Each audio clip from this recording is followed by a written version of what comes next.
See, usually we call supply and demand. We supply something and then we meet a demand, but in reality, it's someone's demanding something and that's what they get. You demand something and then someone supplies it.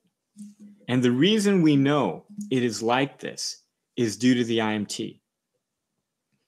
It's realizing on an individual level that when you have the two, you have the internal and the external, that whatever pressure the internal is putting on the environment gives back to it. But when you're looking at which comes first, the external or the internal, we always know the internal comes first. So it's the demand and then the supply comes, right? Now, a couple of things to realize here. In realizing this is about demand and supply, meaning it's about us, that the more we understand and whatever we are expecting from the environment, that's what we'll get. There's a couple of things that this does. So when you look at the no influence diagram, you got the influence and the no influence. By turning it in the internal, we actually make the issue simpler. Because on the influence side, when you think it's coming externally, there are a billion factors externally that could be causing the issue.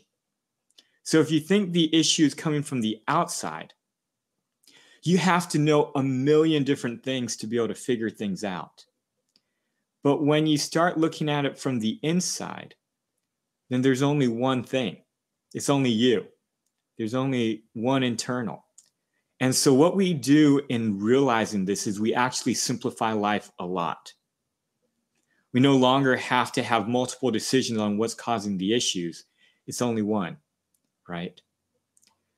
In looking internal, if you look at the actual management, alignment versus control and influence in the top right, what we begin to realize is it isn't necessarily telling us to change, but how we do things to change. And so instead of trying to change other people, we're now trying to change the structure. And this is one of the big things that Dr. Dean has been doing over the last couple of years. He's actually changing the structure of the BVA process. He's making it more simple. He's making it so it's easier to align the different expertise and different stakeholders within the structure of BVA, instead of requiring so much training and changing from other people.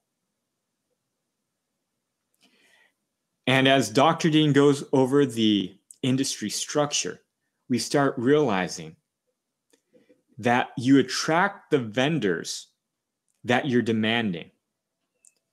Clients that are demanding vendors who are unskilled and who will just listen to them, that's what they get. And so we're starting to realize in the characteristics wise, when you exhibit certain characteristics as an individual or as a client, well, those type of vendors will be attracted and drawn towards you, right? So a lot of times when we go into clients and they tell us there's no expert vendors, it's an amazing thing as we start running BVA, how out of the woodwork, we just start seeing some really expert vendors come in that usually were not bidding on their projects. Or if they were bidding on the projects, somehow they're bringing in more expertise or more people in their organization that have greater expertise than before.